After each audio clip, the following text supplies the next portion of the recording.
उत्तर प्रदेश के फरुखाबाद में दर्दनाक वाक़या, सिलेंडर लाइन में खड़े शख्स की अचानक मौत।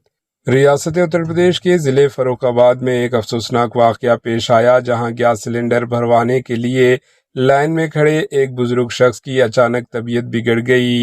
मुकामी ज़राए के मुताबिक मोहम्मद मुख्तियार अंसारी नामी शख्स सिलेंडर रिफिल करवाने के लिए लाइन में खड़े थे कि अचानक ज़मीन पर गिर पड़े।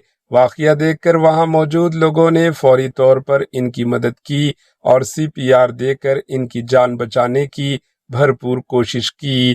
ताहम तमाम कोशिशों के बावजूद इन्हें बचाया ना जा सका और बाद में इनकी मौत की तस्दीक कर दी गई। इस वाक़े के बाद इलाके में अफसोस और गम की फ़ज़ा फैल गई।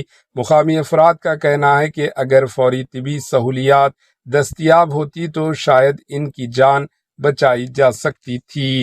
Bureau report, HN news.